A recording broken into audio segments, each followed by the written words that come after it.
Alright, let me give you guys the rundown of what's going on. I'm a Greninja player that has done way too much research on the Snake matchup, and that's resulted in me making an anti-Snake guide that's the same runtime as Into the Spider-Verse. From all of my efforts that were invested into that video, I truly think that I've changed Greninja players' perception of the Snake matchup. It's gone from being seen as one of Greninja's literal worst, to Greninja, in my opinion, holding an argument for beating Snake.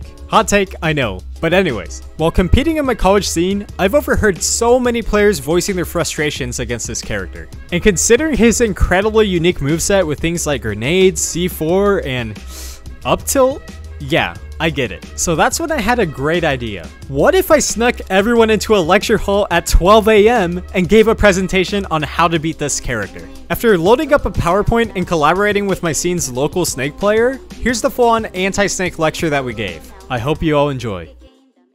Alright, it is 10:30. We are gonna get started.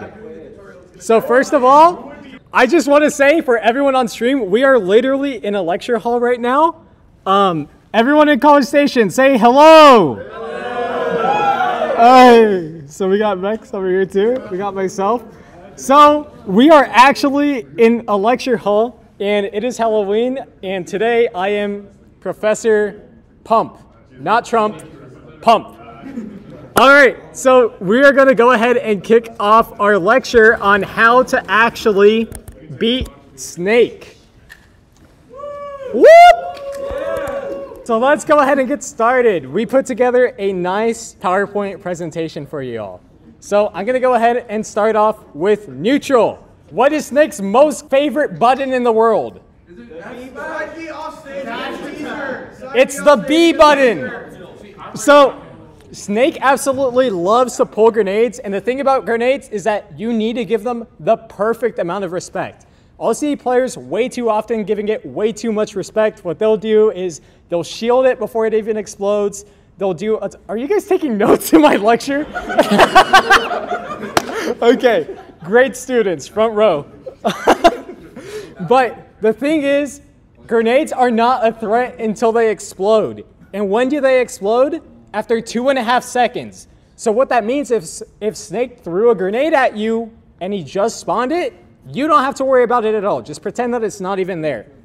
And there's a big difference between an uncooked grenade and a cooked grenade. What an uncooked grenade is essentially is Snake spawns it and he throws it at you immediately. This means that after it hits you, it's not going to explode. Whereas a cooked grenade, he holds it for a little bit, draining the fuse timer, and then after a set time, he'll throw it at you so that it explodes. Make sense? Awesome. So, as I said, uncooked grenades are literally not a threat at all. They do so little damage to you, and they do no hit stun at all. So, a lot of people don't consider this while Snake is throwing the grenade because there's no hit stun. That's pretty much a free approach. And if you low profile grenades, like my character Greninja over here, it is so easy to just avoid any grenades that he throws at you because he essentially has to guess when it's going to connect. And you might say, I play Zero Suit Samus. I'm tall. I don't low profile this. Almost every character in the game, whenever they're in the middle of their dash animation, they'll actually be shorter, so that way they'll be able to low profile grenades. Do you have a serious question? Counter offer, get Donkey Kong. I'm sorry. So, what does that essentially mean? It means that shield against uncooked grenades is bad. Because if it's not a threat, why are you in shield? If you're in shield, you're not going to be in a position to punish Snake's item toss. On top of that, if you were to low profile the grenade, the shield adds a circle around you, so now it can make contact, and it bounces to control that entire space in front of you. On top of that, if you're in shield, you're not moving, and Snake is able to find grabs a lot more easily, which for Snake, we're going to talk about this, but his movement attributes are ass, which means that normally it's incredibly tricky for him to find a grab, whereas if you have the grenade out, that's not the case anymore if you're shielding. Question back here? Yes, actual question. So if an uncooked grenade bounces off of you and now it's like kind of in between you, doesn't it make it concerning to approach with like an attack? Like an aerial, like Lucina aerial or fair? So that really depends on where you are when that situation happens. So for example here, as you can see, if Snake were to throw a grenade and it bounces in this zone, I can be here and suddenly I'm not in that explosion radius. Versus if I'm waiting for the entire fuse timer to go down, it's a lot trickier because now Snake gets to control this entire area around me. So shielding in general is bad. So there's no point to shielding if you can avoid it. Question up here left. So pretty much like approach. Approach, yes. Whenever he pulls a grenade, that is your opportunity to get in. You shield it and it hits her shield. Can't you just jump, Z-catch, and throw it? We'll talk about that, but you're doing a lot, especially when you consider that it can make contact with you, and that makes catching it a lot easier out of shield. Or it's a lot easier to catch the item when it hits you versus whenever it's in shield, because you have to go through shield lock, which makes the grenade move while you don't. All right, so shield is bad. Try not to shield it. A little bit more about uncooked grenades. There's a little bit of a misconception about, stop throwing paper airplanes in my classroom, sir. There's a misconception about Snake. A lot of people see his kit and think that he's a zoner. That's not entirely the case. He does have tools to play the long range, but he's a trapper character, meaning that it takes setup for him to play the long range. So if you combine that with his really subpar movement attributes, he can struggle whenever playing at the long range. And what that means is that you can play that long range against them. Now, the question is, counterpoint DK, what if you don't have a projectile? If Snake throws an uncooked grenade at you, you now have a projectile. So Snake throws a grenade at you, it is incredibly easy to Z-catch the grenade because it's not like Metal Blade, it's not like Banana. Grenade has no hit stun, so after it hits your character, you can jump up and Z-catch and throw it at Snake, and now you're the one that has a cooked grenade. And if Snake pulls another grenade, suddenly you're doing 2 times the damage of grenade. On top of that, grenade sends at a very friendly combo angle. You can think of it as Corrin's landing Nair, Greninja's landing Nair. Anything that pops someone up into a position where you can up smash them, you can get insane combos. And on top of that, this is really, really nice. Whenever a grenade makes contact with Snake, you see how it bounces up and controls that area above him? If you're the one that throws grenade, you get to low profile that grenade. So what that means is that Snake is threatened and he's pressured by this grenade's existence, whereas if you time it correctly, you are not. That is the freest pressure in the world against Snake. And if you look at the PowerPoint slides, this is what the hitbox looks like whenever Snake has priority of the grenade versus not. So it's a very significant difference in hitbox size. Question? So it's like a timing thing so you won't get hit by the grenade? It's a timing thing, but it's a lot more lenient when it's up. Whenever whoever threw the grenade blast, whether or not it's Snake or the other character, whoever threw it, the hitbox of the grenade explosion is smaller for them no matter what. I thought it was just for Snake. That's crazy. No, If Snake's the one that threw it, Yeah, yes. So this can also condition approaches from Snake. So it can be a little bit awkward at times. One of the most common ways that Snake likes to counterplay against this is to dash attack. So Emeka, can I ask you to dash attack me while I'm holding grenade and shield? Dash attack? Now I can convert off of that. I'm not doing the best job at it, but because of that dash attack, now you can convert off of that held nade and shield. Whereas the interaction normally is he just runs up and dash attacks whenever you throw that grenade. So whenever he tries to get that dash attack, you're essentially conditioning him and getting a very, very nice punish out of it. I can get something like Shadow Sneak, I can get a back air, I can get a forward air. You can follow up with the world against Snake with that grenade out of shield. That's pretty much the bulk of uncooked grenades. Let's talk about cooked ones. Question over here. Does the, when Snake is turned around and shielding, the nade is always on one side, which helps it detonate on like one side of him. Does every character get that benefit, or is it like different for each character? It's different per character. Some characters hold the item in front of them, some of them hold them behind. But the way that Snake gets launched is dependent on where he is. So if he crosses you up with dash attack, it'll launch Snake behind you. If he's in front of you after dash attack, it'll launch him in front of you. Okay, so let's talk about cooked grenades. So dropping the grenade is pretty much always a commitment from Snake. He has to drop grenade with a shield input. And what that means is that even though grenade is frame 1, Snake isn't actionable until frame 12, I believe. I think it's 11. Frame 11. So that is an opportunity for you to approach and pressure the grenade pull. So one of the most frequent ways for Snake to pull that grenade is by doing what's called a Z-nade. So essentially what he's doing is he's pulling grenade, going into shield, and jumping out of shield and catching it. So that's how Z-nading works. And this pretty much gives you an opportunity to pressure the grenade. And almost every character has a way to pressure it. Grab is amazing because if he's in shield, that's a free grab. You can pressure the grenade with pellets, so you can pester him, and that grenade will go off and you'll do more damage. If you have splatter shot, it'll blow up the grenades in front of him. If you have fire breath, it'll blow up the grenades in front of him. If he's in shield, you can go for shield breaker. There's so much creativity for you to express through your ways that you pressure grenade pull. And this creates a constant guessing game. So whenever Snake has a cooked grenade, it's not as simple as it hits you and then it blows up. Snake has to guess where you're going to be based off of the timing of the grenade. So pretend that I'm Snake as Greninja right now. I can guess that Snake's going to be right in front of me, and that requires me to have the timing for this grenade to go off right there. Versus if I think he's going to be further away, I have to time it accordingly. What this means is that Snake, whenever he uses a grenade, it's always a guess. And he can only guess once / twice, because he can pull 2 grenades at a time, every 2.5 seconds. So that really shows that long range against Snake isn't the worst thing in the world, because whereas he has to guess, you don't. You can just not be there, you can pressure the grenade pull, and so on. On top of that, holding a grenade is a massive risk for Snake, because whenever you're holding an item, you don't have access to your tilts, you don't have access to your grab, and you don't have access to your aerials.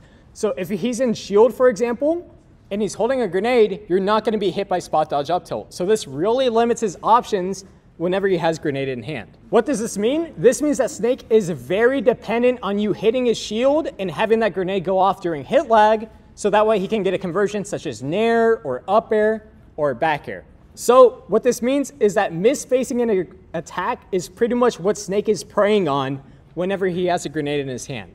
Now, grabbing is insane here. Like I said, spot dodge up tilt is not an option, because if he tries to up tilt, he's going to up toss the grenade.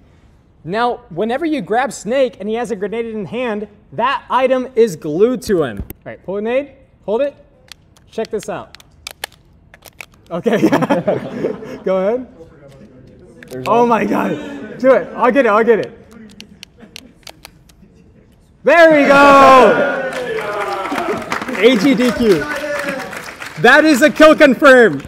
So there are so many ways for you to kill Snake. Now, one of the most, yes? Is there any chance you know what the chance is of someone dropping their item? Yes, it is the amount of damage that they take divided by 70. So right there was a 14% chance that Snake was able to drop that item. So universally, you might be asking, okay, that's cool, first of all. How can every character benefit from this? Pull a grenade. Every character is now Mewtwo. If Snake is holding a grenade, your up throw will be double the knockback. I don't care if you play Game & Watch or Duck Hunt. Throwing Snake up whenever he's holding a grenade is now a kill throw for you at high percents. Do it with Kirby. Yeah. You can do it with Kirby, you can do it with Meta Knight, and Snake will die at 0. So there's a lot of creativity and expression that can be had here whenever Snake is holding a grenade. So let's talk about Snake's out of shield options. Snake has out of shield options, but they aren't necessarily amazing. For example, his back air is incredibly laggy. So as you can see, that is so much landing lag. So I'm gonna go ahead and nair your shield, try to back air me out of shield. You can get away with a bunch of stuff like that. If Snake doesn't fast fall, he can auto cancel it, but that is pretty much something that any character in the game can do, drop shield forward smash, because Snake is forced to land after that short hop back air. And if you play a character like Greninja, try to short hop back air me. Bro, There's delay on this thing, okay? you can low profile short hop back air very, very well. This is the case for Greninja, it's the case for Diddy Kong. If you play a character that's somewhat annoying, you're fine. Furthermore, we have up smash. Up smash is pretty slow in terms of frame data. Try to up smash me out of shield. On top of that, if you DI in, that mortar will never connect on you. So that's no DI versus DI in. That mortar does not hit. And whenever you avoid that mortar, do not panic directional air dodge because Snake will punish it. Next up, he has grab out of shield. This is one of the laggier grabs out of shield because it's frame 8. Pretty much, it loses the spacing. Down air out of shield. So down air out of shield is pretty much Snake's go-to out of shield option. The reason for this is that it's frame 6, and if he connects it, it's something crazy like 22% from just one interaction. And if you're at an early to mid percent, it can lead into a tech chase. He can start jab blocking. He can find dash attacks. He can tech chase with sticky. There's a lot. The problem is that it has really, really poor range. So as you can see in this image here, this is Greninja hitting Snake's shield, and this is Snake's down air. If you're somewhat spaced, you're completely fine against the move. And just like we mentioned with the back air, Snake is forced to land after that down air, so you can get a punish, you can get a dash attack, you can get a grab, you can do whatever. And on top of that, it is one of the most inconsistent multi-hits in the game. So there are a ton of situations where characters will just fall out of that down air, and from there, you're able to punish Snake for whiffing because he's forced to land. So if you don't panic shield, you're able to forward smash Snake for using down air or grab or dash attack, whatever you see fit. Now, I want to talk about shield grenades. There is a hurt box on grenade, and a lot of people don't necessarily understand how this interaction works. What essentially happens is that Snake and the grenade have two separate hurt boxes, and if the grenade is on the ground, your attacks can start to detonate that grenade. Now, if Snake is holding grenade as an item, you will never set off the grenade with an attack, and that goes into shield as well. The only thing that can set off that grenade whenever he's holding it as an item is if it goes off based on the fuse timer, or, like Ryan asked me earlier, if you hit that damage dealt divided by 70% chance of having him drop the grenade, so that way your hitbox extends into it. What that means for shield is that if Snake is holding grenade in shield, like we mentioned, you're completely safe to space your attacks around him. Versus if grenade is on the ground when he's in shield, this is where it can get tricky, and if you're using a swinging hitbox such as a forward air, you have the chance of detonating that grenade. Now, whenever Snake pulls a grenade and he goes into shield, it's always placed behind him. So what that means is that you can use a lot of attacks that are spaced a lot more consistently. Now, grabs are also great in this position, but whenever you grab Snake, be careful not to pummel, because pummeling actually contains a hitbox, and that hitbox can detonate the grenade, and suddenly both you and Snake are in disadvantage. He's often heavier than you, so those trades don't really make sense when you could have just thrown Snake. Whenever you throw Snake, you want to have a feel for the timing of the grenade and time it such that you're in throw armor whenever the grenade goes off. Otherwise, it can interrupt your throw or just blow up in your face or blow up after the throw. Throws with hitboxes can explode grenades and combo for more damage. I play Greninja. This makes combos like forward throw into up air guaranteed at high percents, or I just double my damage off of that forward throw. If you play a character like Bowser, you can do down throw with grenade on the ground into back air. I believe Wario has something similar with back throw into back air. Look into your throws and which ones have hitboxes on them, because they're going to be the most reliable ones when pressuring shield grenades. Let's talk about Snake's setup moves. First off is up smash. This attack controls a ton of space, giving Snake room to get a setup going, but it has an arc and it takes an entire second to travel that arc, so it is very reactable. Now, the way that you want to deal with it is often character dependent. Universally, I do not personally recommend this, but similar to grenades, you can grab Snake and time a throw such that you're invincible during the mortar's landing. However, if you're off or Snake spot dodges, you're getting hit by up smash. So it's typically best to wait it out, pressure him with a projectile, charge limit, be patient. Unless you have a counter or reflector. Because it takes an entire second for this up smash to go up and come down, this is one of the most freest moves to get Incineroar Revenge, Joker Arsene, Greninja Substitute, any counter. And whenever you think about it, you're countering an up smash, which is a very strong move.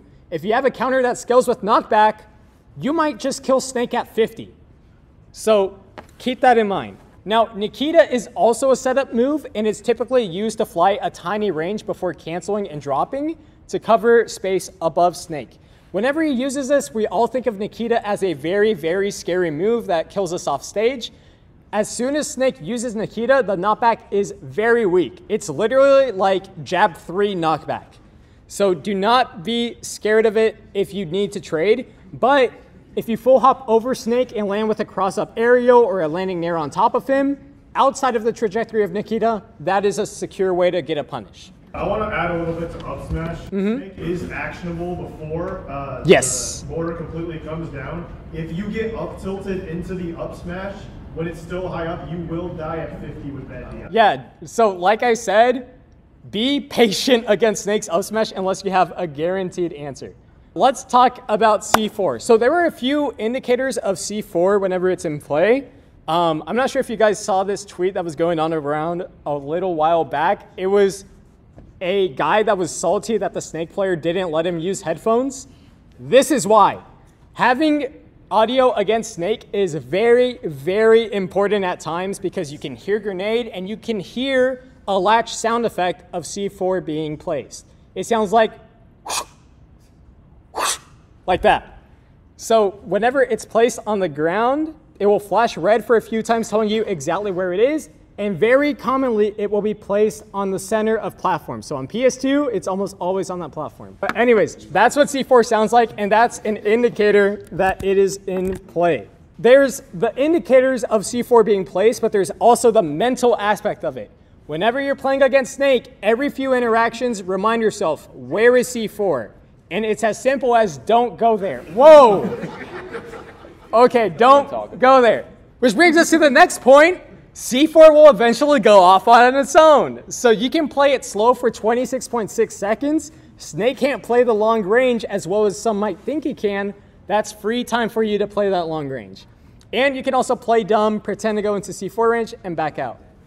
Max, back here. There's a 26.6 second timer start when the C4 is summoned? Yes, when it's latched onto the ground, whenever it makes the whoosh sound. Up here? So how long you have to count for the 26 seconds? Look at the clock. No, I mean you go 1, 2. No, there's a timer whenever you're playing the game, right? Okay, I'm just saying does it take a little bit longer, a little bit shorter? It takes 26.6 seconds. Never mind. Yeah. Okay, cool. And you can play dumb and bait Snake into setting off C4. Now, as I mentioned, it is very commonly placed on platforms. So you can use that knowledge to say, I'm not going to go to the platform. Now, the reason that it's commonly placed on platforms is because it covers both above and below the platform. And this is pretty much, if you're at 100 and you don't remember that it's there, if you cross into that space, you're at a threat of dying. Unless you're on certain stages and you have characters that low profile. In Greninja's case, for example, on PS2, there's only a 2-frame window for Snake to hit C4 whenever he's dashing under the platform. We all know how hard it is to hit a 2-frame, so that's an approach against Snake. On Smashville, it is impossible for Snake to hit that C4 under a platform against Greninja. Try it out with your characters, see what's possible. And also, do not jump. Jumping, if you look at this diagram, you can go down here and you're only vulnerable for this long of the hitbox. Versus if you jump, we all know how circles work. It's not as lenient of a window, and on top of that, you're slower in the air than you are on the ground, meaning that you're at a much higher risk of being exploded by C4. So let's talk about platform camping. So who knows what platform camping is? Oh man, welcome to College Station. Thank you, Max. No. So platform camping is essentially Snake putting as many hitboxes out on a platform as possible so that you have to play neutral up. That's pretty much what it boils down to. And essentially, there are so many hitboxes going on between grenades going off, C4 going off, that it's really tricky to find the right timing to approach without being exploded. Now, there does exist counterplay. One of those counterplays is do nothing. Now, whenever you're in that situation, it's really easy for you to fall into a mental, I need to approach, I need to get in, and you're not getting in. Now, it's as simple as if Snake is on the platform, Mex, go ahead and do your circle camp with this latency delay. Look, I'm not interacting with him. And it's as simple as that. And he has to do all this tight execution and everything. His hands are getting tired, bro. So all I have to do is just not approach, and I can find my way in. So he can eventually give up, and I'm good. And also, you can find those patterns with his circle camps. So if he likes to jump C4 immediately after deading it, that might be an opportunity for you to punish his jump C4. If he likes running off a platform, you can pressure him running off the platform. So the most important resource that Snake has when he's platform camping is C4. Grenades, remember, have that 2.5 second timer, meaning that whenever Snake is on a platform, you're more worried about the C4, which he can set off at any given time. So whenever C4 is not in play, that's when you can find your openings, because if you take a grenade, even at 200%, you don't die. And I'm not kidding. So you can afford to go in those situations. Now, there's a really, really nice way to play around this platform camp. And I don't see enough players doing it. If Snake pulls a grenade on the platform, put it on the platform and then full hop. So he can jump above that explosion hitbox, but now it hits me. Now it doesn't hit me. It's as simple as picking up that grenade that's on the ground and putting it. Now you can pressure his full hop while low profiling the explosion. Now I play Greninja, so I am short, but every character in the game has a crouch, so you can play around with that crouch and explode that grenade and mess up his platform camps completely. That's the bulk of Snake's B moves. Let's talk about Snake's movement. Snake has some of the worst overall movement attributes in the game, and people do not recognize this. He has the 77th worst walk speed, the 60th worst run speed, the 72nd worst initial dash, 61st worst, or I guess best. He's top 61 in airspeed, top 87. He's tied for last in air acceleration, and he only has decent fall speed. And his jump height is bottom 4. He has garbage movement attributes. So, in other words, that is ass. Snake has ass movement attributes. So grenade might be good, his movement is not. So if we look at these rankings, if you think of like GPA when you're in the top 10%, oh man, Snake is like looking like my freshman year in engineering over here. Bottom 13% for walk speed, 32 run speed, and so on. It's only fall speed. And we look at that jump height again, 4th worst jump height in the game. He's bottom 5%. So what does that mean? That means that almost any character can dictate pacing against Snake. You can be anywhere on the stage where Snake cannot. If you feel more comfortable camping against Snake, you can do so. If you feel more comfortable at the mid-range, you can do so. If you want a platform camp and make him have to approach, you can do so. And again, Snake is a trapper, not a zoner. So if you're at that range, he's gonna have to close the distance in order to find his up tilt, to find his dash attack, and it's a big commitment for him to get into that position. Now, when you really, really want to be considering this is when you're at a high percent, because Snake has some moves up tilt that are akin to heavyweights. He can toss out up tilts all day, and if you just happen to fall into it, you are dead. So it takes only one button at times for Snake to kill you, whereas if I play Greninja, I need to find down tilt up smash, I need to find nair into up smash. Snake just presses A. So be aware of your spacing and recognize that spacing against Snake is a lot easier than spacing against Sonic. So let's talk about Snake's approach options. The first of which is his dash attack, Mex's favorite move. So this is a quick burst option that provides some breathing room for setup. It can lead into edge guards at high percents, covers a very large range. Like I had to truncate that image. It literally went like across this entire slide. And he also has intangibility on his arms, so if you try to hit him with something like Captain Falcon back air or a lack of a disjoint, he can go through it. Now there are cons to this move. It is minus 26 on shield. So many characters can drop shield and forward smash Snake for using this. The only caveat to this is that it does cross up, so you want to pay attention. If he does it point blank, he'll usually end up behind you. If he does it from a range, he'll be in front of you. And it loses the short hop landing aerials because you jump above Snake, he has unlag, you can punish. On top of that, it's fairly easy to dash back and with punish because Snake players just love to press this button, so it's not the hardest thing in the world to bait out. And it clanks with both projectiles and grenades. What do I mean by this? That clanks. So try to hold shield after doing so. Do you see how long he's in that animation? Go ahead and do it again.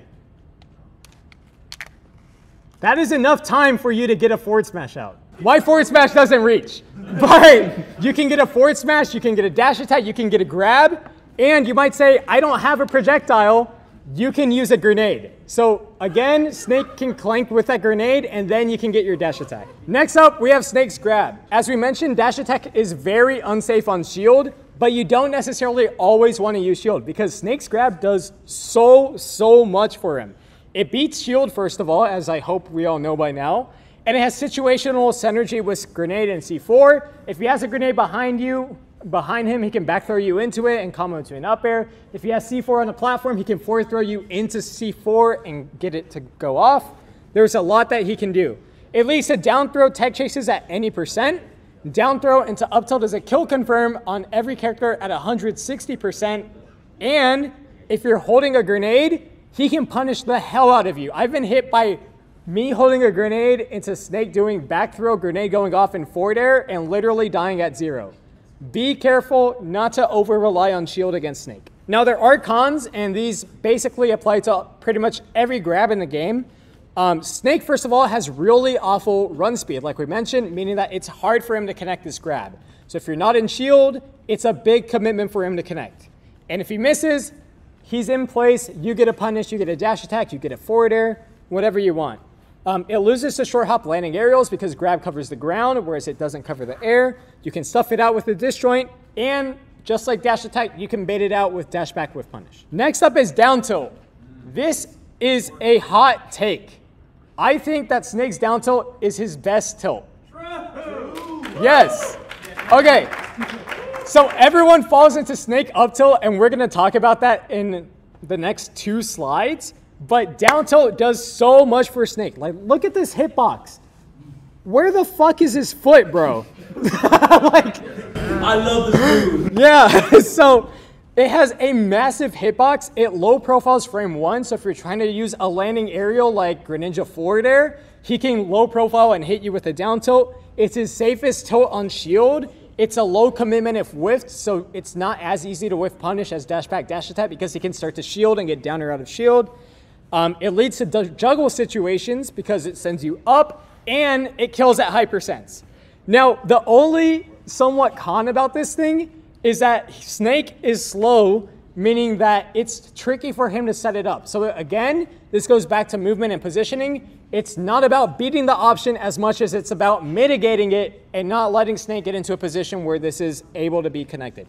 And on top of that, Snake's head is vulnerable, so you can use landing aerials that linger below. Next up, we have his back air. This is Snake's least committal anti-air because he is able to auto-cancel it out of a short hop without fast falling. It's a lingering hitbox that controls the airspace super well. So if you're gonna jump, this is his least committal option to punish that jump. And it lingers, that lingering hitbox can set up a tech chase, it can set up an edge guard, it can kill outright if he connects the sweet spot. It does a good bit. However, Snake, remember, has the worst air acceleration in the game, meaning that if he jumps with that back air, he cannot change his direction with that back air. So it's a large commitment if he whiffs, so if he delays that back air at all, remember, that's 19 frames of landing lag, giving you a very good punish. And it is incredibly unsafe on shield. I'm not sure if you can shield drop forward smash it, but I play Greninja, I can shield grab it, I can down tilt it. It's not the safest thing in the world. All right, so those were Snake's main approach options. Let's talk about when you're approaching Snake. The main thing that you want to be concerned about is Snake's crouch. That was a joke. Yeah, it's this hitbox right here. But no, you want to be concerned about his crouch. And this goes back to Snake. It's not about, beating the option as much as it's about mitigating it and not giving him the button. So he loves to low profile aerials with his crouch, and then he'll up tilt you as you land on top of him. So it's as simple as recognizing the situation and not giving it to him. Now, there are ways to punish this option, which I'll go ahead and show now. Snake's crouch is very, very deceptive. Whenever Snake crouches, he actually shifts his hurt box towards you. So as you can see, you might think I'm in up tilt range. However, that crouch is deceptive, and he's closer towards me. What this means for me is that because he shifts his hurt box towards me, you can get something like a down tilt guaranteed at a range where Snake cannot hit you. That makes options like Tomahawk down tilt amazing in this position because it's safe, it pokes, and it hits Snake. Up tilt, again, it's a matter of respecting the move rather than punishing the move. So that's the concept of mitigation, and what it boils down to against Snake is do not put yourself above him. Do not land on top of Snake at high percents, don't run off a platform over him, and don't try to challenge his crouch at high percents. So additionally, if Snake tries to up tilt your shield, there's a lot that he can do in that situation, so be careful not to fall into the trap of shield grabbing. So that was the bulk of neutral. Now I'm gonna go ahead and hand it over to Professor Emeka for advantage state.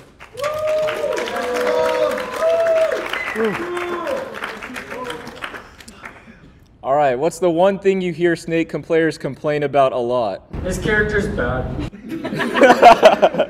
This character's not top 5, actually. Their disadvantage sucks. That's correct. Gold star for you, Ryan.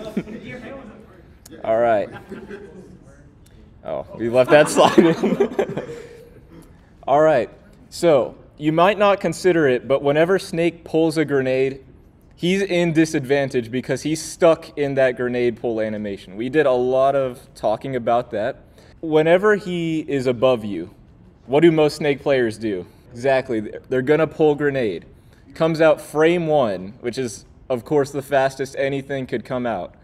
So if your combo is not true, what's going to happen? It's going to, if you hit the grenade while he pulls it during a combo, it's going to go off.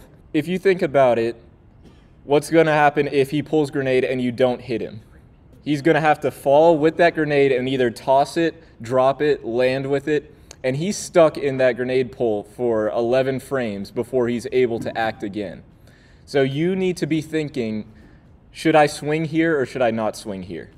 And a lot of times you're going to want to swing because this is Smash and you want to hit your opponent with your move because that's how you win. But the #1 rule here is to just stop swinging and recognize the fact that Snake has put himself in a disadvantageous situation whenever he pulls a grenade in disadvantage. So out of the grenade pull, Snake can toss it, he can fall, like continue to hold it and fall with it. When he lands, he can shield, or whenever he lands, he can grab directly out of the grenade pull animation.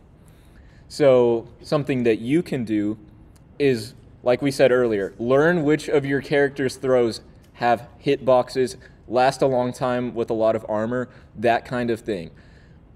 It's not that hard to just go into training mode for a few minutes or go have your friend help you to just find out which of your throws will get you through the grenade explosion or destroy the grenade whenever you do the throw. You need to learn which of your character's projectiles can beat grenades.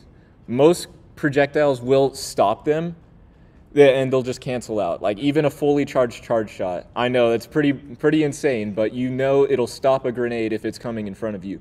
And sometimes even smaller projectiles like Greninja Uncharged Shuriken will just stop a grenade from coming at you if a snake throws it. And if that happens, he's still probably going to be either stuck in lag or trying to do another option that you can then punish because that grenade is now a non-factor.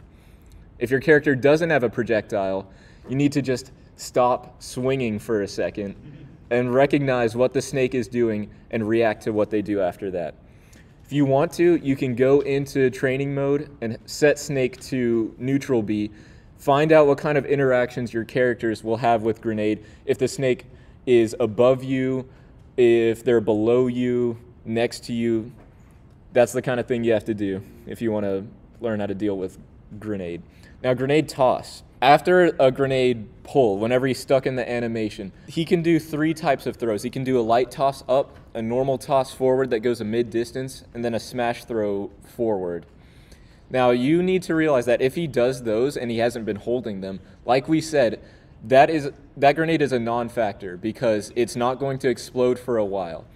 And if he's above you falling with a grenade like that, even if he tries to do a throw, you can space your moves around wherever the grenade is because it's going to be up here as he's falling. His feet are going to be vulnerable whenever he's falling with a grenade in any kind of disadvantageous situation. Or if you're above him, say he recovers low, or you just happen to be above him on the stage and you see him pull that grenade, you can still hit Snake's head if you space around it. The grenade, you got to be careful about it. That's why you got to practice it.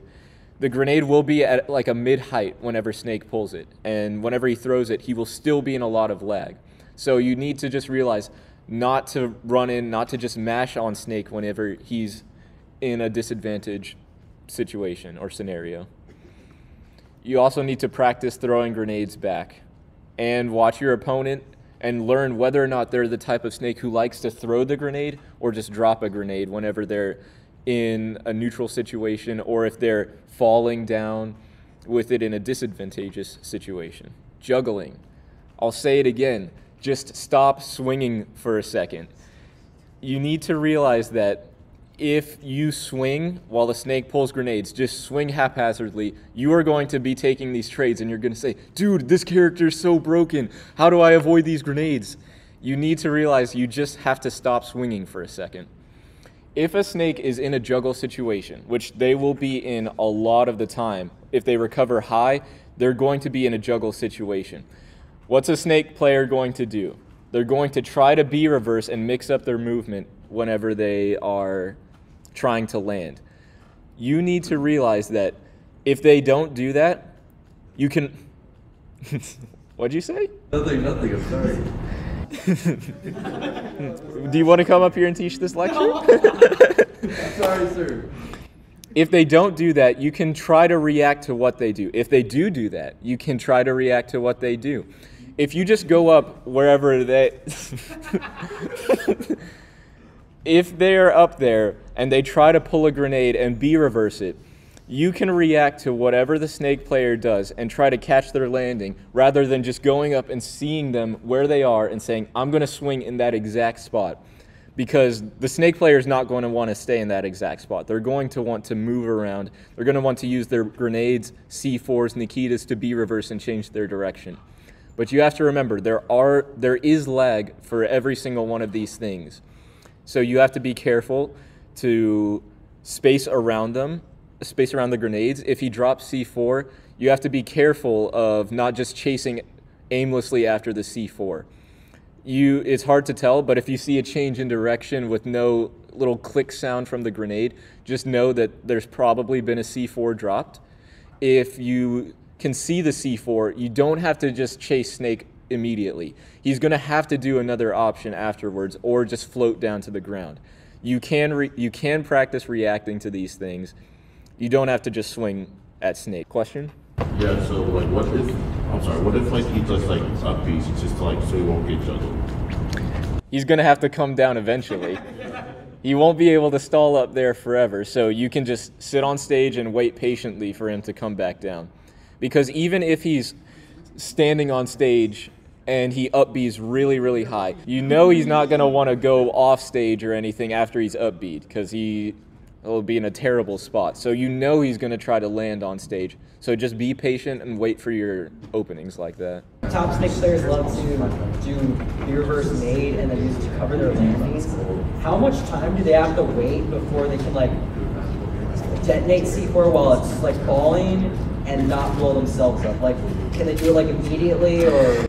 If they fall alongside C4, like if they drop it and they keep falling alongside it, if they're above the stage, they're going to end up blowing themselves up if they try to detonate it right away after.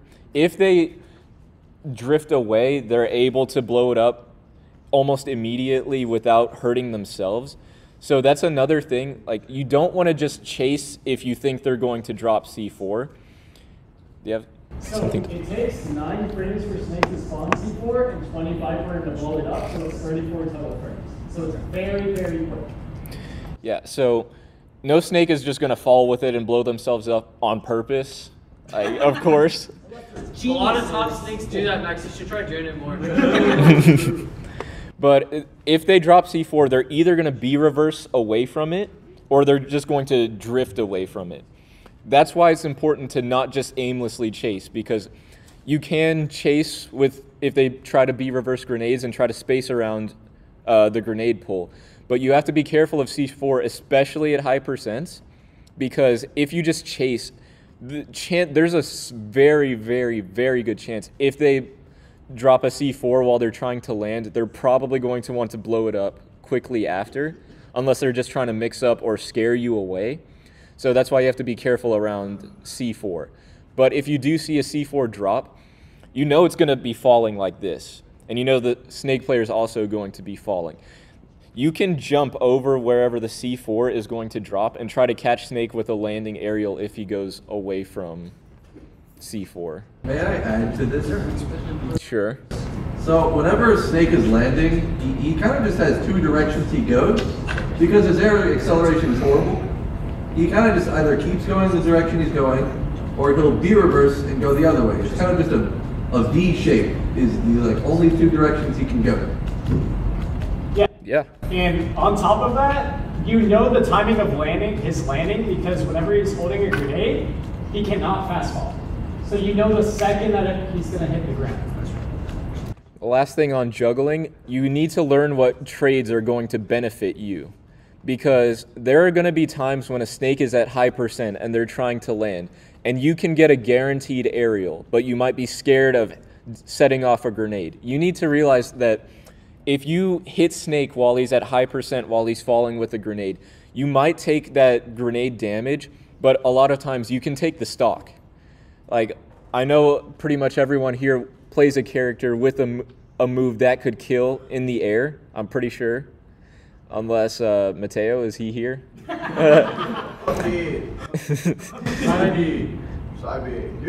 Aerials that I'm talking about. I guess up B, but if he tries to up B through a grenade, it's going to set it off. But you need to learn when a trade is going to actually benefit you. If you can take a stock for 10%, do it. Like, I don't know why you wouldn't want to do that. So you need to recognize those types of situations. Edge guarding. You guys, a lot of you guys don't edge guard for no reason.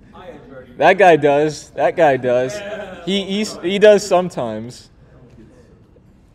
It's easy. It's so easy. Yeah.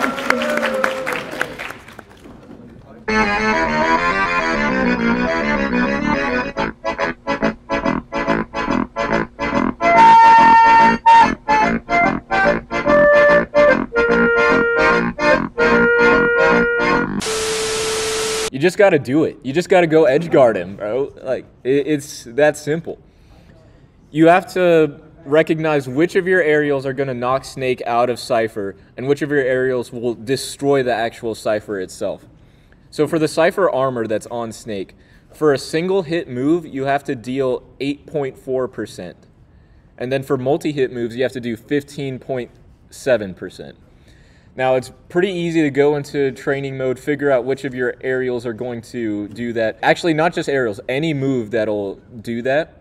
Have a Snake up B and just keep testing it over and over. Find out which moves are fast enough to reasonably do it and will actually hit him out. Find out what moves, when spaced properly, will hit him out, but unspaced won't hit him out. So you can be ready for that. That's a really important thing because of this next point here. Whenever Snake up Bs, as soon as that up B starts, he is stuck in that up B animation for 47 frames, which is almost a whole second. That's a whole second you can take to punish him for up Bing.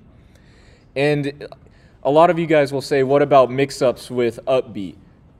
Just hit him before the mix-up happens. If you are quick about it and position yourself properly, you'll be ready for him to up B, so you have all the time in the world to react to where he goes and hit him for it. Can I add to that a tiny bit? He's inactionable in those 47 frames. That applies to ledge grab as well. So if he tries to use Cypher past ledge and he's in the startup of the Cypher, you can force smash him for free. Another thing to note, if Snake up Bs, regardless of whether or not he had his double jump before he up Bs, he will not get his jump back. You really have to take advantage of something like that.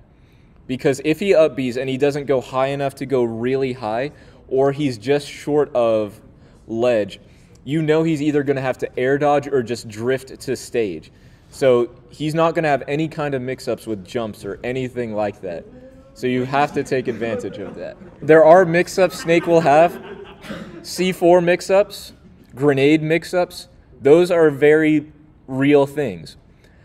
First, I'll talk about grenade mix-ups.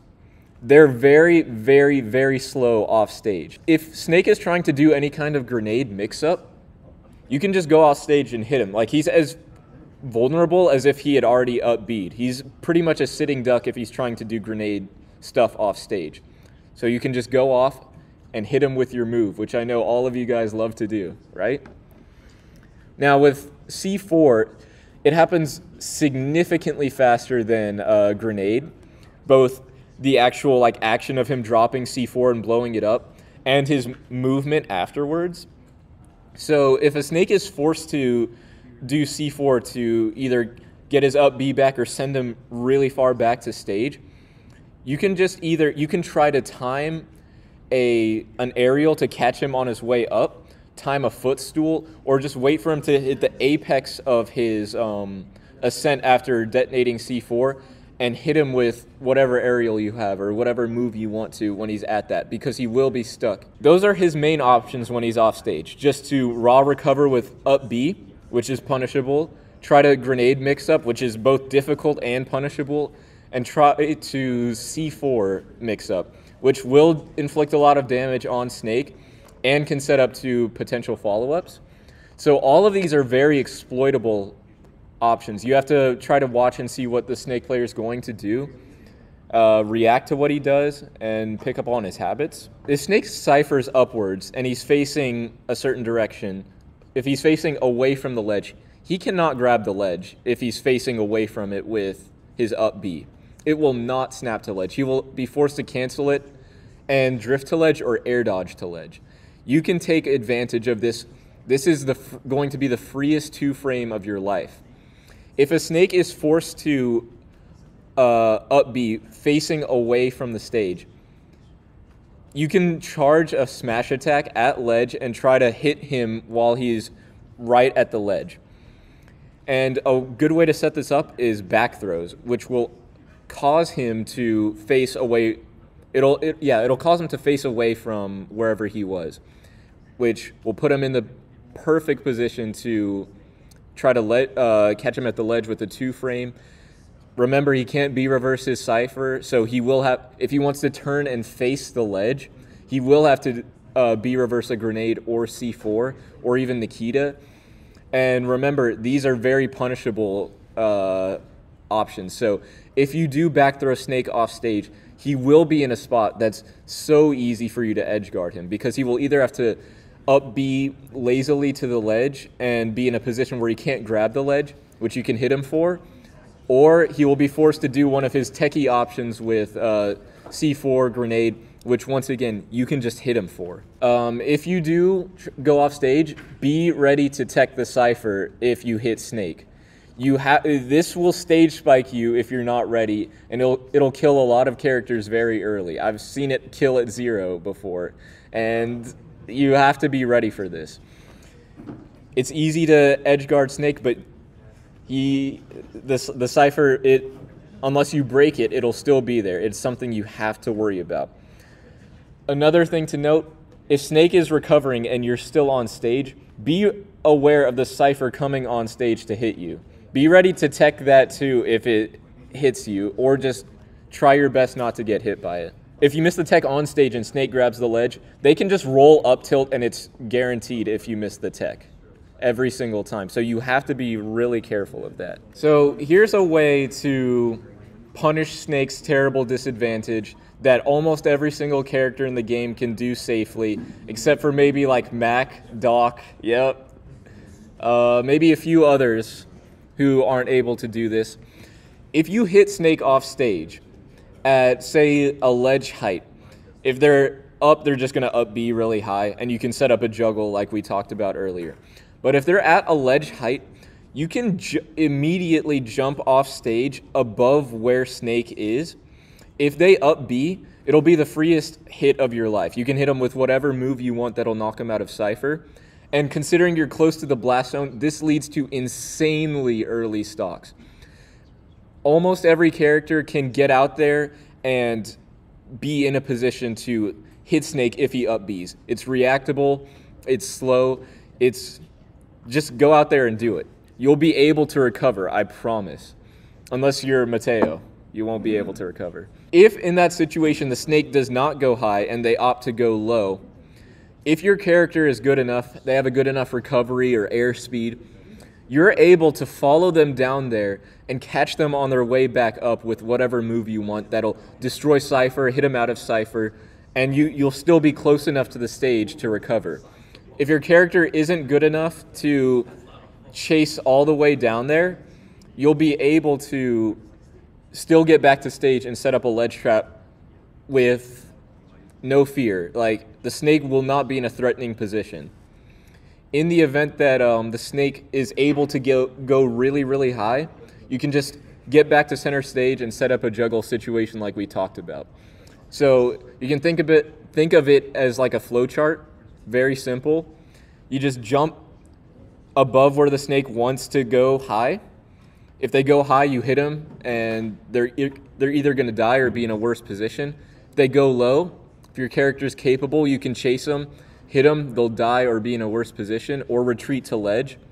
Or just wait for them. If they do manage to go high, just wait and set up the juggle scenario that we talked about before. Of course, there's a lot of nuance with each matchup. You have to recognize your character's abilities and whether or not they can recover from certain positions, whether or not they're in a position to hit Snake out of Cypher. So learn what your character is capable of. I mean, I think most people here know what their character is capable of. If Snake is in a bad situation, doing something like this, it's very free. It's hard for him to swing back if he's off stage. If he tries to do anything with grenade C4, once again, you can just punish him for doing that. So if you get Snake in a ledge trap situation, Snake's ledge options are not good at all. His jump from ledge is bad. He does not have many good options when he's stuck at the ledge. If they do manage to normal get up upwards, or up back onto the stage, you're going to see a lot of Snakes try to dash attack out of the corner. So you do have to be ready for that, and think about the notes on dash attack that we talked about earlier, how you can punish that. If a Snake is right next to the ledge, but they haven't grabbed ledge yet, you've got to be careful of them trying to put grenades back on stage to cover their recovery. You can either try to hit them proactively for doing that, or find a way to use their grenade against them. Because if they're in the air, it's not like they can really drop it and pick it up as an item without drifting really far down. So you know they're most likely throwing an uncooked grenade at you. So you have to be aware of that. His get-up attack is really bad. His ledge jump is really bad. So most Snakes will either neutral get-up or roll when they're on ledge. A good way to deal with this is just to stand at roll distance. You can react really easily to most of his options. If he tries to normal get up, Tillman is really good at reacting to normal get ups. You can get a really good grab off of that. If he tries to jump, you can react to that. And because his air drift is so bad, if he jumps from ledge, it's not like he's going to be getting really far away from ledge. You can react to his jump and punish him accordingly for that. If you stand at a roll distance, if he rolls, you're right there to punish him. Like, this goes for any matchup. Learn which of your moves will hit below ledge to punish his ledge hang. And to also set up for potential 2 frames whenever Snake is trying to grab ledge. All right. That is the advantage section. Thank you, Emeka. All right, now it's back over to me. We're gonna go over disadvantage section. What is disadvantage? This is knowing how to escape Snake's combos, DI accordingly, land, recover, and get off of ledge. So combos and DI, there's a bunch of stuff that is fake as hell. So Snake looks for a ton of setups that are often just not true. One of the most common ones is jab into sticky, and then he'll convert off of that. He'll often look for this setup, and he'll catch everyone panic shielding, and suddenly Snake can get a conversion like this. And if you're at a high percent, that will kill you. So it's as simple as don't panic shield, and you won't get sticky. Next up, at early percent, Snake loves to get down tilt into dash attack. You can jump out of that at 0. His forward tilt, if you're in the air, is incredibly inconsistent, and so many characters can just air dodge out of it. His up tilt, as we mentioned earlier, do not try to shield grab it. And I see a lot of people mess this up. DI is in towards Snake. If you do that, Mario lives for 5% longer. If you play Bowser, you might live for 15% longer. His up smash, we also cover this. DI in will cause that mortar to whiff. And whenever it does whiff, do not panic directional air dodge because Snake can catch your landing. And it's a little tricky because DI for the slam of the mortar is DI in, but if you are hit by that projectile, it's DI away for optimal survival DI. Next up, we got his aerials. So Snake doesn't get the most off of his aerials. They're really straight hits. As I mentioned, Snake plays akin to a heavyweight a lot of the time. The one comboing aerial that he does have is Nair, and he'll sometimes look to do landing Nair 1 into up tilt. This is a very, very tight combo for Snake to get at any percent because his Nair has set knockback. So if you air dodge, that gives you the best chances of avoiding this. He also has back air. Just be ready to tech because that can cause tech chases at mid percents. Down air is similar. Be ready to tech to avoid those tech chases. And like we mentioned, this is very inconsistent on hit, so don't panic shield. He's forced to land. You can dash attack him. And if you want the best odds of falling out of the move, SDI behind Snake. Now for throws, this is where Snake loves to do things. So his up throw at early percents leads into an up tilt, and this tells Snake that you know the matchup. If Snake does this combo versus you, but you hold in, he whiffs that up tilt, and suddenly you can land with a back air. So that's Greninja. There we go. Right, so it creates a 50-50 scenario where if he tries to get a reverse up tilt, now you can choose to not DI and punish him from the other side. It's just a matter of showing that you know the matchup and aren't giving him damage for free. Question. Is that reactable for the turnaround up tilt? It can be reactable, but it's better to mix up rather than just taking it. Next up, we've got his back throw at early percents. This can lead to a tech chase, so be ready to tech. And if Snake back throws you near the ledge, do not ever jump into Snake. His forward air is Garbaccio, and this is the one time that he looks to connect that forward air. If he connects back throw at 0, he can spike you with forward air and kill at like 10%. Don't panic jump after being back thrown. His down throw, you have multiple options whenever you're down thrown. You have your neutral get up, you have roll left, roll right, get up attack, and do nothing. With down throw, it's not a matter of this option gets me out of the scenario. It's a matter of I'm going to mix up my option so he doesn't recognize I did neutral get up 2 times in a row and he'll hit me the 3rd time. Always mix up your option. If you do it correctly, he only has a 1 in 5 chance of connecting an up tilt. And Snake can often influence directions whenever he has that down throw if he has a grenade off to the side.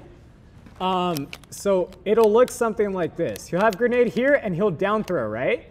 And because that grenade's there, a lot of players will panic and say, I don't want to get hit by the grenade. Let me roll out over here.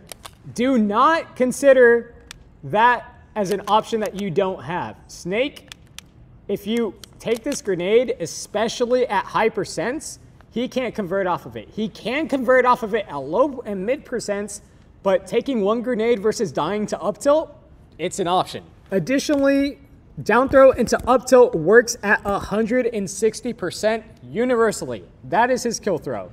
And it's very character dependent on if you're on the left side or if you're on the right side of the stage. He can get down throw into forward tilt at 142%, I believe. But it's very character dependent. Look in the Snake Discord and find out, does that work with your character? Going on to his specials. Who remembers Pokemon Scarlet and Violet? Me. I do. Who remembers that like $5 sandwich cutscene? Me. Yeah, sandwiches against Snake are very, very important. So it's a little bit awkward to describe what a sandwich is. So I'm just gonna go ahead and demonstrate. A sandwich is whenever you're between Snake and a grenade. So for example, I am sandwiched right here. And whenever I'm sandwiched in this position, Snake can combo off of this grenade. So grenade goes off, he can get a combo. The idea here is to never be in a position where you're sandwiched. Versus if I'm in this position, it's as simple as DIing away from the grenade, and Snake has very, very bad movement attributes, so I can DI away, and he has limited follow-up potential. Try to never be stuck in that sandwich, but if you are stuck in it, it's a matter of mixing up between DI in and DI out, so that way if he tries to get an air, if he tries to get an up air, it's a little bit more of an execution check on his end. Now, for Nikita, everyone hates this move. If Nikita hits you whenever you're outside the stage, recovering into the stage can give you the opportunity to tech the knockback and survive. And if you want to do this, DI down makes that window the largest as possible. It's called launch speed influence, versus if you're using uppy and you're still holding up, it becomes untechable a lot sooner. Additionally, like Max mentioned, always be ready to tech Cypher whenever you're off stage because it does stage spike at very early percents whenever Snake has rage. Whenever he doesn't have rage against Greninja, I believe it sends into tumble at 129%. Whenever he does have rage, it sends into tumble at 59%. So there's a big difference, and if you miss that tech, you might just die at 50. So raise your hand if you know what I mean when I say uppy option select. Wow. Okay, so uppy option select is essentially pressing uppy and tech at the same time. What this does is it looks at the game and says, if you're in tumble, we're going to tech. If you're not in tumble, we're gonna uppy. Please get into the habit of doing this because against Snake and against so many other characters, whenever you don't know if you need a tech, you won't buffer an air dodge and ST. Stickies. Snake will often look for setups on stickies, and these are some of the most common ones. Most commonly, it's whenever you're shielding on a platform, because sticky for Snake is essentially a command grab that will go through shield, and it can hit you in that position. As we mentioned, there's also jab into sticky, which is very avoidable by just not panic shielding, and also, pretty much any tech chase setup that Snake has can lead into it. There are cues whenever the sticky is in play. There is a sound effect whenever it goes from player to player. This sound effect is kind of like the from earlier. It just happens whenever it goes from player to player. And what causes sticky to go from player to player is whenever collision boxes interact. Also note that the light will glow again whenever it transfers to another person. So it's not like the light will stay off forever. If it transfers, it'll start glowing again for the amount of time it typically does. Yes. So that's a visual cue. And also, whenever you are stickied, as I mentioned earlier, it takes 25 frames for Snake to detonate that sticky. It might be tricky to react to him doing the det animation in the air, but he does say there or now. Yeah. If you listen to that, on frame 1, you can shield and avoid the sticky. And if you're dashing, you can't dash into shield frame 1, but you can walk into shield frame 1. So make sure that you're walking or crouching or in the air so you can frame 2 air dodge. Be careful about your dashes whenever you are stickied. A little bit more about the properties of stickies. Stickies will go from one player to another when collision boxes touch. Essentially what that means is that you give Snake a nice big hug, you're touching, you're embracing, Sticky goes from your body to his body. I'm sorry. Yeah, and I thought me talking about grenades in a classroom was bad, but. All right, so it can only transfer once every second. So if you're touching Snake, it doesn't go shh. It only transfers once per second. And it has a chance to fall off for every bit of damage we take. So similar to the held item drop chance of damage dealt over 70, Sticky has the percent that you deal to Snake, and it has that chance to drop. So if you deal 10% to Snake, it has a 10% chance of dropping. And it will automatically fall off after 13 seconds. The latch counterplay is a little weird. You might think, okay, let me just run into Snake and give him the sticky so that way it's on him and he doesn't have access to C4. That might sound nice, but all of a sudden, Snake can run into you, connect the grab, and convert something like back throw into C4 and kill you at 60. So the counterplay is really to play a keep away game after you give the sticky to Snake if you're not playing the reactionary game of frame 1 reacting to the audio cue. So whenever you keep away, you can use projectiles to make that drop chance of the item falling down, or go through those 13 seconds of not touching Snake so that way it falls onto the ground and is no longer in play. Landing against Snake is surprisingly simple, and I see people going wrong all the time. Like we mentioned, Snake's movement is ass. What that means is that he cannot chase landings very well. His dash attack is a burst option, but he can't run into position to dash attack very well. Now, where I see people going wrong all the time is that they'll often land on top of Snake. Where does up tilt hit? Up. Do not land on top of Snake if you're at a high percent, and he will almost never be able to kill you. And because of his awful movement attributes, if you have something like Bouncing Fish, Monkey Flip, Hydro Pump, Clown Cart, you can often just get away from Snake and land for free. The only caveat is remember where C4 is and don't land on top of C4.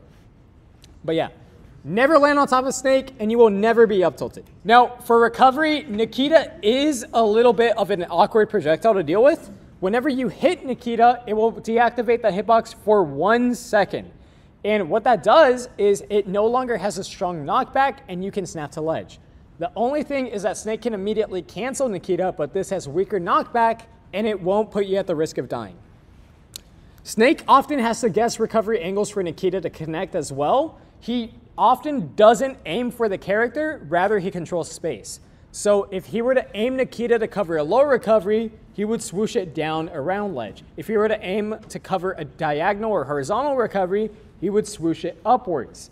Mixing up between those two angles completely throws off Nikita. A lot of people think that Nikita is a guaranteed ledge trap or edge guard. If you have creative enough recovery angles, that's not quite the case. And horizontal projectiles are amazing. If you have something like a Peach Turnip, a Robin, Thunder, Greninja Water Shuriken, you can throw a projectile, and if it hits Nikita, it will deactivate the hitbox for 1 second, allowing you to snap to ledge. But if it hits Snake, he'll lose control of Nikita entirely, and he won't be able to aim it anymore. The only thing that you want to keep in mind is that whenever he deactivates Nikita, it will do strong knockback as opposed to the weak jab 3 knockback. And also, we mentioned this earlier, if you recover into the stage, you have that chance to tech, and DI down will make it techable for longer. Question? Does it explode if you deal too much damage to the Nikita? No. Never. You can Warlock punch Nikita, it will be fine. So Snake does have the ability to go deep with aerials such as his backer and downer, but compared to Nikita, this is a big commitment. I only bring it up because you don't want to recover super deep against Snake, and you want to conserve your resources. So he can clip your jump with the lingering back air, but remember his air excel is ass, his airspeed is ass. You can just react to him jumping off stage and keep the safe distance to avoid these options. And if he hits you with down air, do not panic air dodge. Remember, the hitbox is very inconsistent. Try not to SD. All right, so ledge play. Patience is a virtue against Snake, and if he doesn't have a setup, he honestly doesn't have the best tools to ledge trap. And if you just wait out his coverage option at ledge, a lot of the time you can just react and then choose a ledge option. So up smash is the trickiest option to get off of ledge, as I'm sure most of us know. The silver lining is that if you have a counter or if you have a reflector, it is the easiest way to kill Snake in the world. As we mentioned, if you counter up smash, you are doing up smash worth of counter damage, which multiplies like crazy. If you have a reflector, you're reflecting up smash damage to kill Snake. There are a lot of characters that can get around this setup by using one of these two options. And if you don't have access to either of these, you want to choose your get up option according to when it lands. So if it's going up, it will pressure your ledge stall whenever it lands. But if Snake commits to another option, such as holding jab, that can open up ledge roll. If he turns around to up tilt, it can open up neutral get up. You can ledge jump air dodge through Nikita, or not through Nikita, through the mortar. There's ways that almost every character can counterplay. So you just want to be patient against Snake. As for his backer and nair, this is his best way to cover ledge jump without a setup. And like we mentioned, this is a big commitment. So if you're just waiting at ledge and you see him press his button, easy ledge roll, you're at center stage.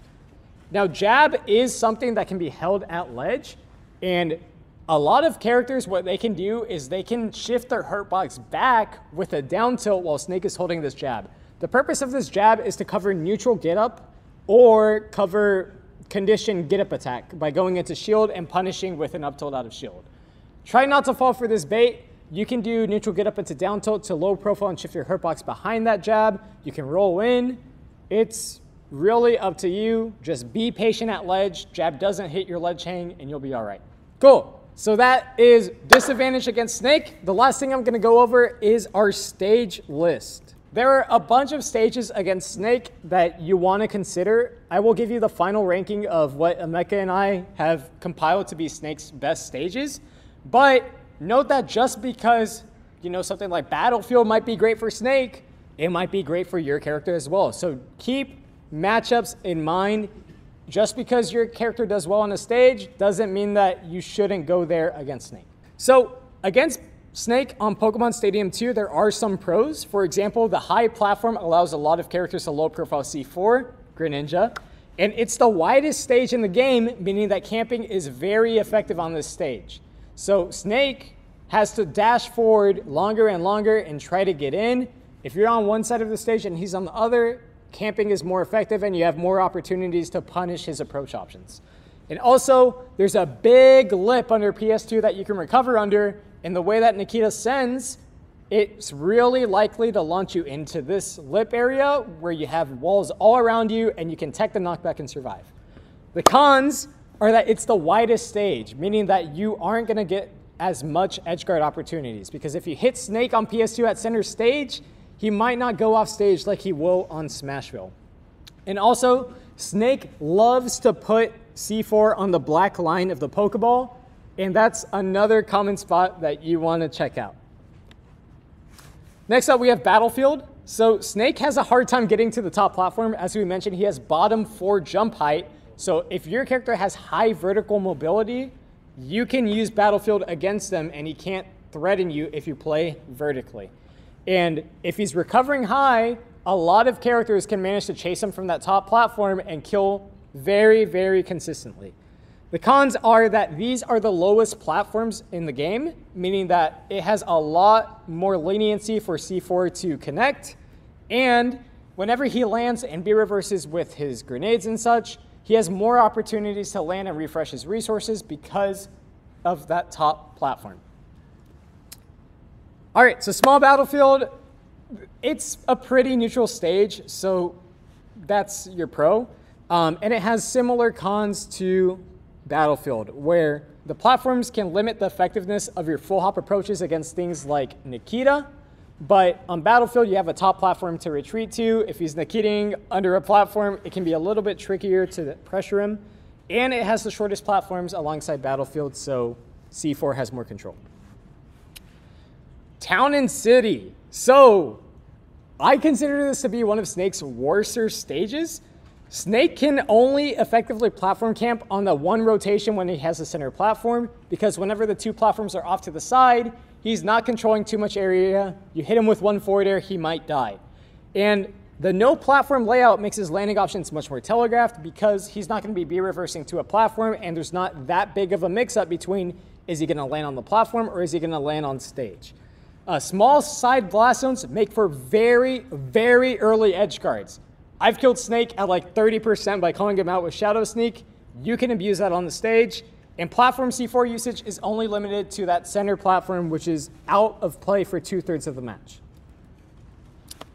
Smashville is a smaller stage, meaning that there are more edgeguard opportunities. And additionally, it's the highest platform in the game, meaning that a lot of characters like Greninja just get to low profile that C4 on that platform and don't have to worry about it at all. The cons are, like we said, you don't want to scramble against Snake, and Snake can really close that gap and that distance, and suddenly you're playing a up-tilt mashy game against them. And the small stage and wide platform can encourage platform camping, so if you're not comfortable at dealing with platform camping, this might not be the most appropriate stage for you.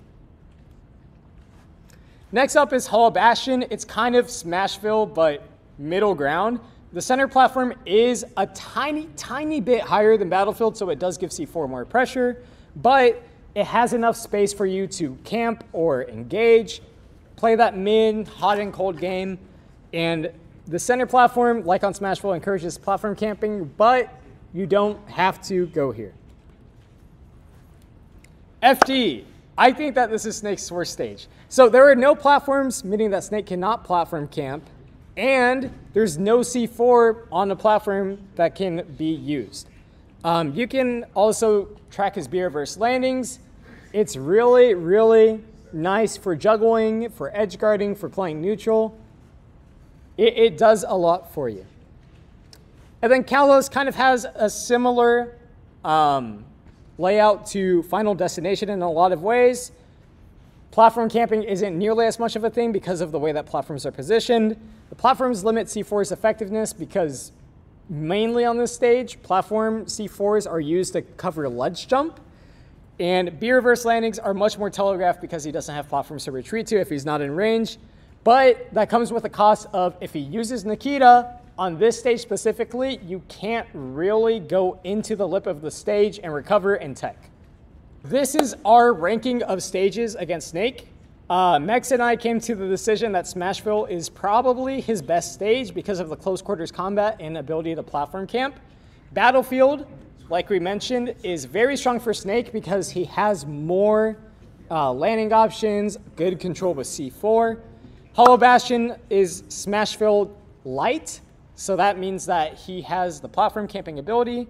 PS2 can be neutral, small Battlefield neutral. Town and City, he's at a constant risk of dying off stage, doesn't get nearly as much C4 usage. Kalos is a similar story, easier to trap landings, no C4. FD, C4 isn't nearly as much of a threat. So with that, are there any questions? Drew? I want to add that on Town and Kalos, up smash, ledge trap Yes. doesn't work. Yes, that is true. If up smash is a problem for you, consider Town and City and Kalos. Just do not get ledge trapped for the first 2/3 of the game on Town, and you'll be all right. In that case, what everyone has been waiting for, the Snake Kahoot. The answer is triangle. How long does it take for Snake's grenades to explode? 1 second, 1.5 seconds, 2 seconds, or 2.5 seconds?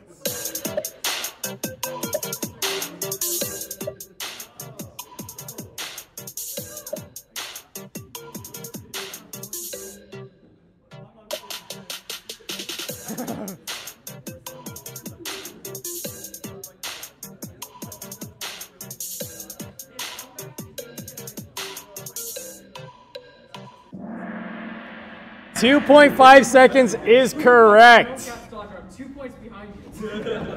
I'm behind King Tiger. Preston! What makes shielding a bad option against uncooked grenades? Is it the surface area allowing grenades to bounce? It can give Snake grabs, it locks it into shield, or it prevents a punish on grenade toss?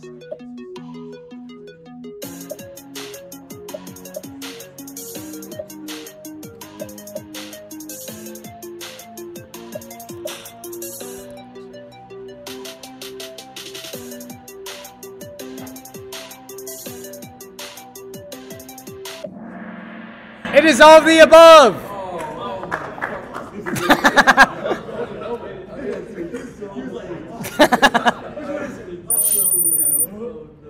I don't know who Nikita is. Okay. Grenade has a smaller explosion hitbox versus the owner or the receiver.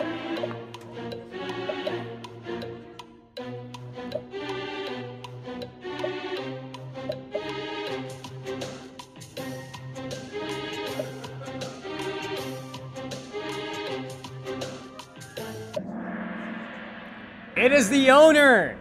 If you are the person that has control of grenade, you have the tiny hitbox, Snake has the big hitbox. Nikita's still on top. Which of the following is not a weakness of Snake's down air out of shield? Is it that it has poor range, that it has slow startup, it's an inconsistent multi-hit, or Snake is forced to land?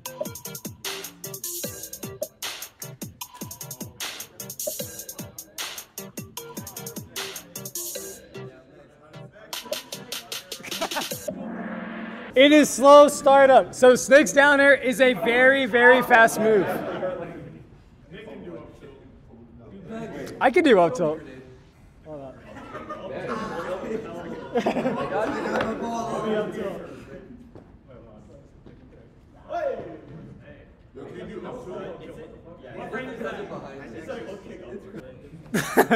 What frame is Snake's down air out of shield? Is it frame 3, frame 6, frame 7, or frame 8?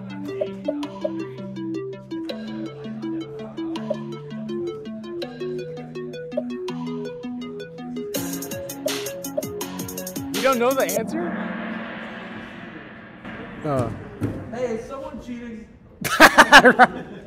It is frame 6 out of shield. Actually dim. Excuse me, Professor. Can we get him out? Keep dragging! If you grab Snake when he's holding a grenade at 150%, which throw is often best? Is it forward, back, up, or down throw? Pummel.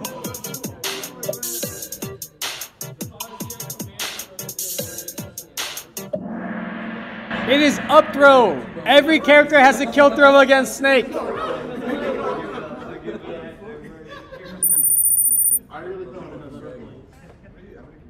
Snake is tied for having the worst jump height, airspeed, air acceleration, or walk speed.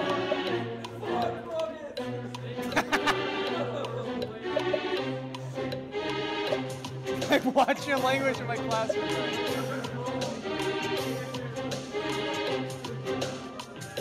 You might as well SDIRL, bro. Snake is tied for having the worst air acceleration in the game. He has a bottom 4 jump height, a bottom 30 airspeed, and a bottom 15 walk speed.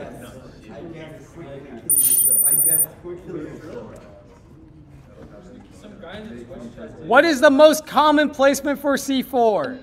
Is it at ledge, at center stage, on a platform, or does Snake save it for disadvantage?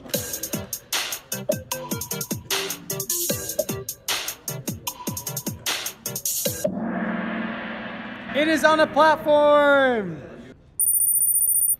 What is Snake's most important resource when platform camping? Is it grenade? Is it C4? Is it up smash? Or is it his double jump?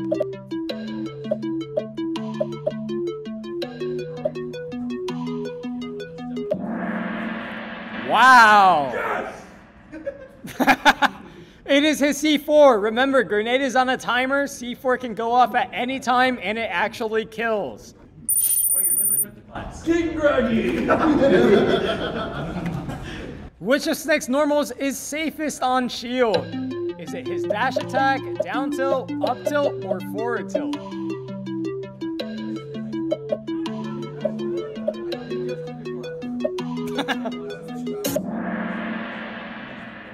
It is his down tilt. Dash attack is minus 26. Down tilt is minus 13. Up tilt is minus 18. And forward tilt is minus 22. I'm the GOAT. I know you're on a podium.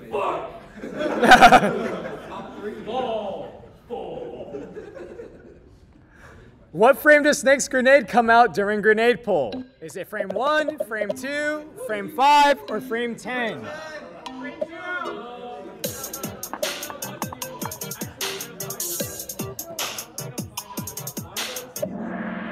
It is frame 1!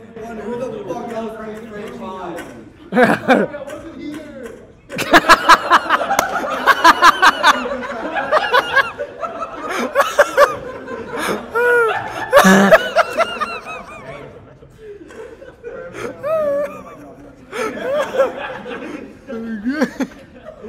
Mateo just said, I'm sorry I wasn't here.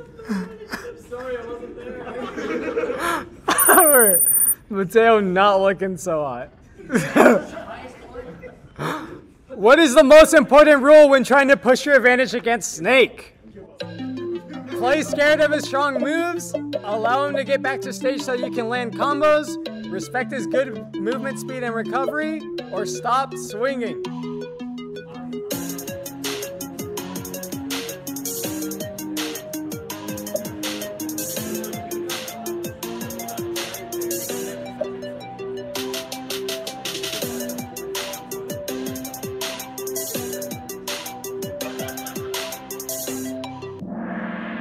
Stop swinging, stop setting off grenade, and play accordingly to extend your combos.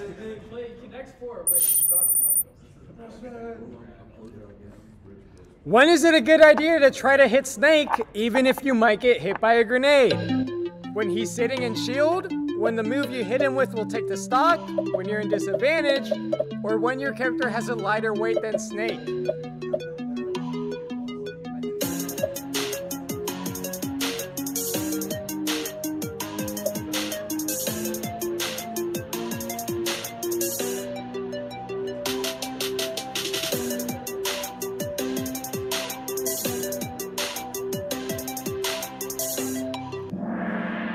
It is when the move you hit him with will take the stock. What's 10% to 1 stock?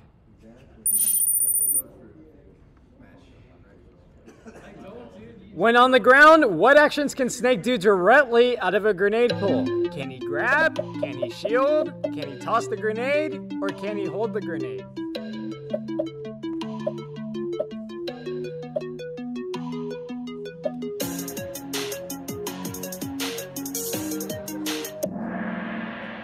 All of the above! Grab out of it?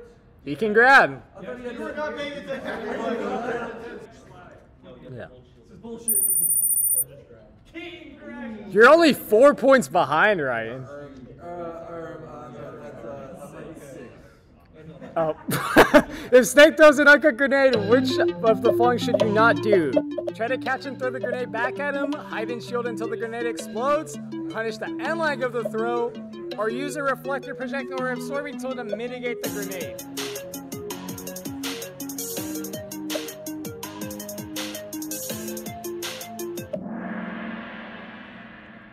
Do not hide and shield until the grenade explodes. Remember, it's not a threat until it explodes. Uncooked, it's not going to explode.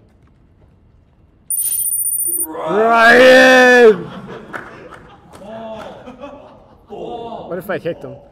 When Snake is put into a juggle situation, what is your best option to not let him land? Do you jump up and swing immediately? Try and guess where he's going to land? Carefully watch to see his option and react accordingly? Or shield to avoid grenades and C4?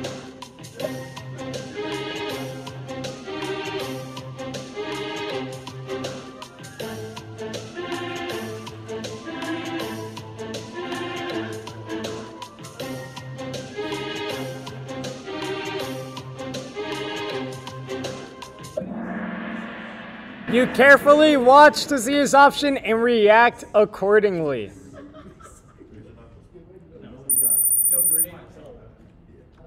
Alright.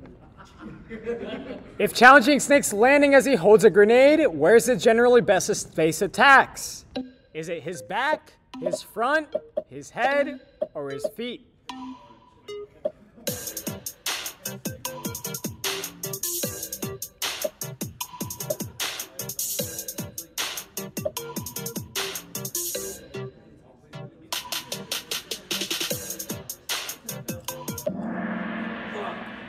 Really? It is his feet. When he's landing, it's his feet.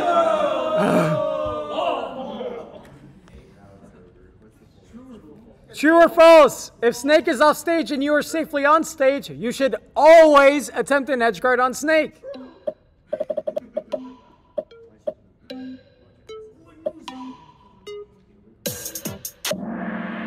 True. That's not true. That is true.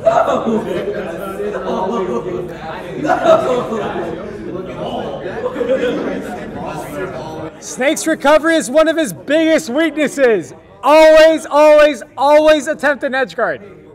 Hey, always is a strong word. Okay? That is a strong word. No falling. That is cold. How much damage must be done to knock Snake out of Cypher? Is it 8.4% and 15.7, 18 and 20, any move, or no moves?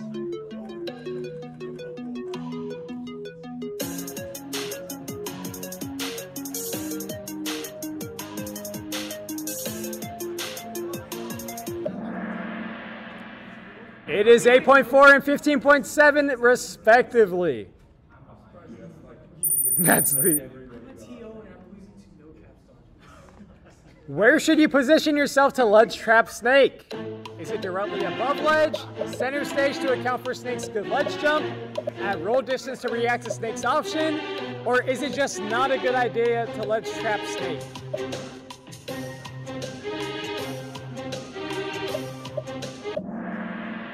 At roll distance. Remember, Snake doesn't have much apart from neutral get up and ledge roll.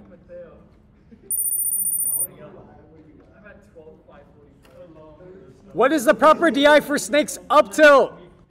Is it away? Is it in? Is it down and away? Or is it down and in?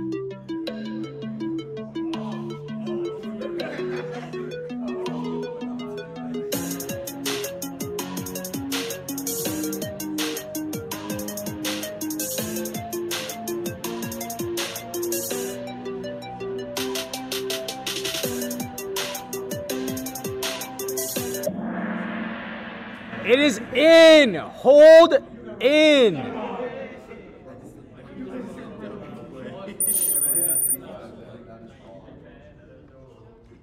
What is the best answer to Snake's down throw tech chase? Is it neutral get up attack, roll, or do you just mix up?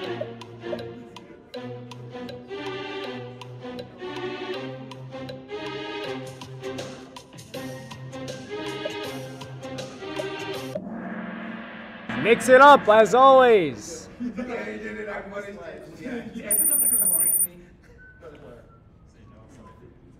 At what percent can Snake confirm down throw into up tilt? 130, 142, 160, or 175? 160, great job.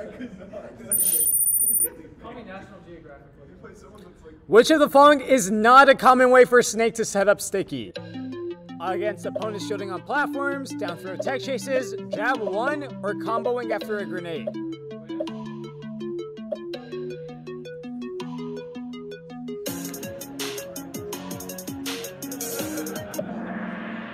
After a grenade combo. He just wants an up air or an air.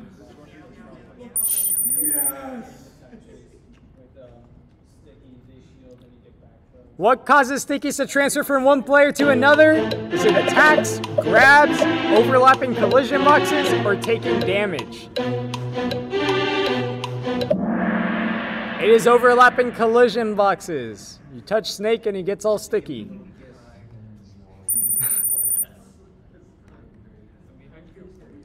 Stickies will fall off of players based on random chance, damage dealt, damage received, or time attached.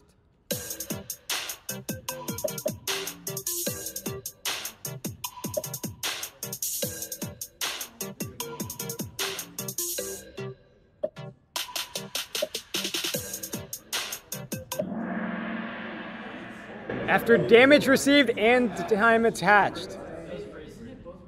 Remember, the formula is the damage you take divided by 100. So if you take 1%, there's a 1 in 100% chance, or there's a 1% chance that you get it. It is. You take 1 damage, it's 1% chance. And time attached after 13 seconds.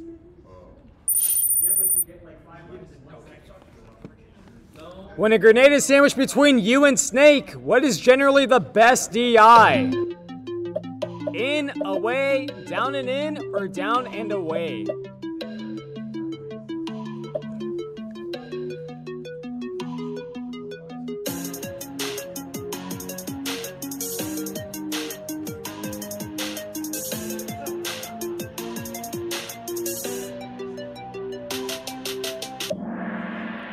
It is away. You, grenade, Snake, hold away, he can't reach you.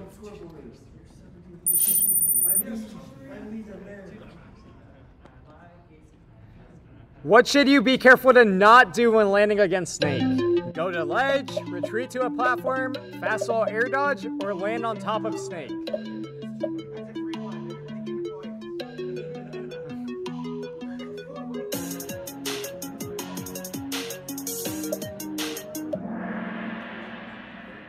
You should be careful to not land directly on top of Snake. That's how you get up tilted. 2 more questions. How long will Nikita be deactivated for if hit in the air? Half a second, 1 second, 1.5 seconds, or 2 seconds? 1 second. Close game, anyone could take it. Okay. What is often the best answer to Snake's up smash ledge trap? Is it counters, reflectors, ledge drop aerials, or ledge stalls?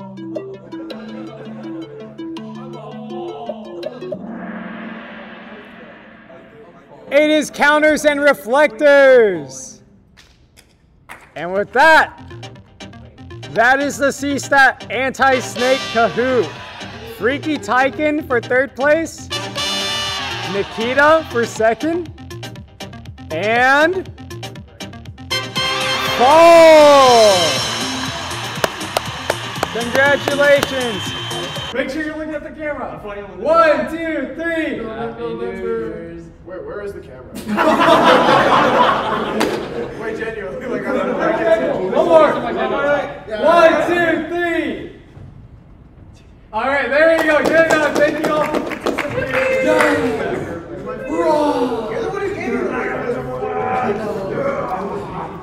All right, chat. I'm about to end the stream. Thank you all so much for participating in the anti-snake lecture.